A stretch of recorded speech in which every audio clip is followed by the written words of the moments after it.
O tema de hoje é síndrome do piriforme. O músculo piriforme, pensando na anatomia dele, é um músculo de uns 4, 5 centímetros de espessura, tá? Que quando a gente olha para o quadril aqui, principalmente a região de trás do quadril, ele é um músculo que está em faixa aqui na região glútea, abaixo dos glúteos. É um músculo em faixa que sobe no sentido do sacro. Então ele sai aqui do sacro e se insere posteriormente aqui ao trocânter, que a gente chama. Então ele está aqui em diagonal para cima. Ele é um músculo que tem uma função de rodar lateralmente o quadril. Então quando ele contrai, ele ajuda a rodar lateralmente, rodar para fora os pés. E também ele tem uma pequena função de abdução, que é a função de abertura do osso da coxa, uma abdução do quadril que a gente chama, né?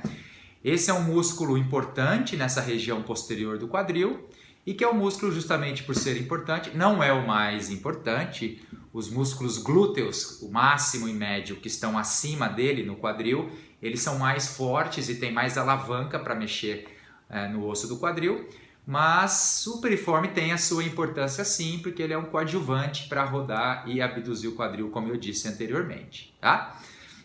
A inflamação do nervo ciático. O nervo ciático é um conjunto de nervos que saem da coluna lombar, da região posterior da coluna, e ele vai descendo, esse emaranhado de nervos vão se conectando, vão virando feixes, e eles vão descendo, eles passam atrás do quadril, atrás da coxa, e eles vão se ramificando, cada pedaço dele para uma área do membro inferior, podendo chegar, dependendo da ramificação, até na posterior de perna, na batata da perna e na planta do pé. O nervo ciático ele tem como função levar estímulo e trazer estímulos, né? Levar estímulos motores, trazer estímulos sensitivos das partes distais, né? Dos membros inferiores. E quando você tem um processo inflamatório ou alguma coisa comprimindo esse nervo em algum lugar do seu trajeto, as pessoas podem começar a ter a famosa dor ciática, que é uma dor irradiada atrás da coxa, atrás da perna, em casos, dependendo do segmento da coluna que o nervo ciático é acometido, até dor na planta do pé. Quais são os sintomas? Queimação, formigamento, em alguns casos mais graves, perda de sensibilidade, perda de força. Esses são os sintomas quando você tem uma compressão do nervo ciático. Quais são as causas de compressão do ciático? Pode ser inúmeras, desde hérnia de disco, protusões discais, estenose, tumores, fraturas, artrose, bicos de papagaio, que são os osteófitos, ou você pode ter uma compressão do nervo ciático depois que ele saiu da coluna, no seu trajeto.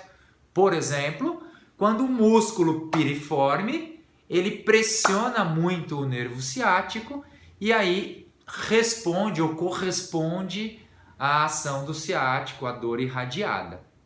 Quais são os sintomas se você tiver uma compressão do nervo ciático, por exemplo, por uma compressão em nível de piriforme, o músculo piriforme que está comprimindo o ciático?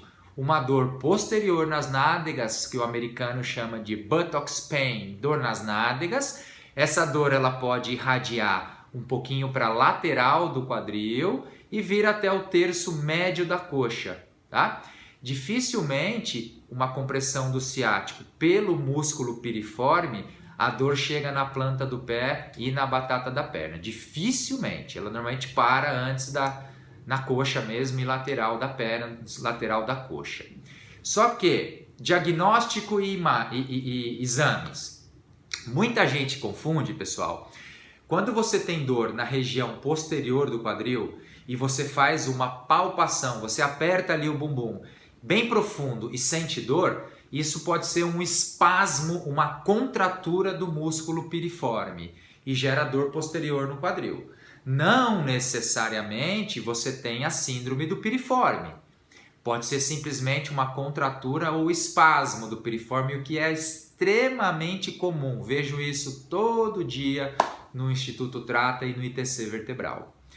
Agora, quando você tem uma alteração anatômica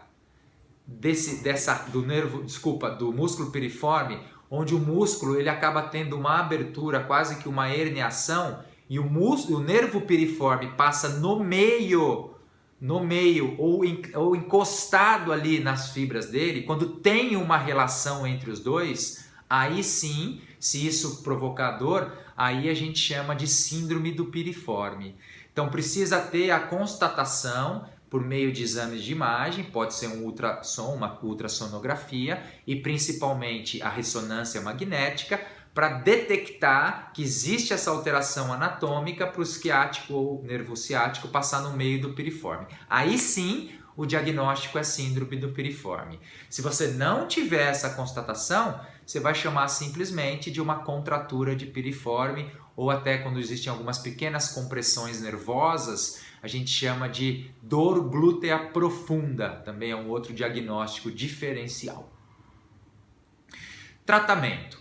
O tratamento, seja da síndrome do piriforme, seja da contratura do piriforme ou a dor glútea profunda, o tratamento não vai mudar muito, ele é conservador.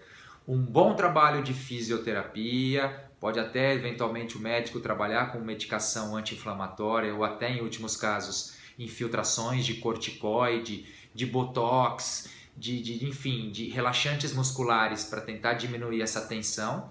Mas principalmente, sem dúvida que a fisioterapia aí vai ser a primeira linha de frente.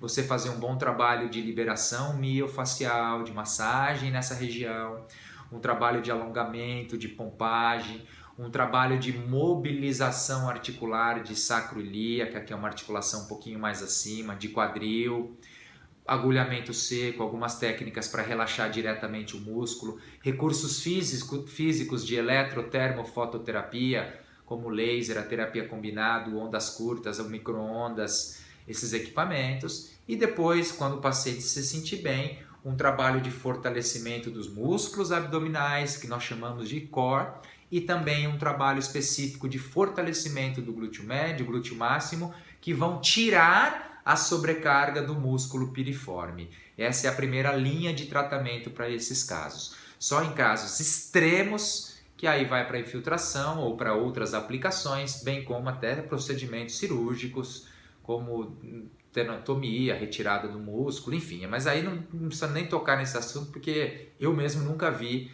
um procedimento cirúrgico para casos assim. Tem que tentar o tratamento conservador, tá bom? Síndrome do piriforme na gestação. Pode ser que tenha, até pelo relaxamento hormonal, a questão hormonal que gera todo um relaxamento e uma hipermobilidade nessas articulações do quadril e da sacroiliaca, pode ser que o piriforme ele fique sobrecarregado por estiramento. E isso pode comprimir o nervo ciático e ter essa dor característica de irradiação, tá bom? Então, também o tratamento nem se fala, conservador, muita fisioterapia aí nas nossas gestantes, para tentar viver bem com a dor, passar bem a gestação mesmo com a dor, para que possa depois tudo normalizar.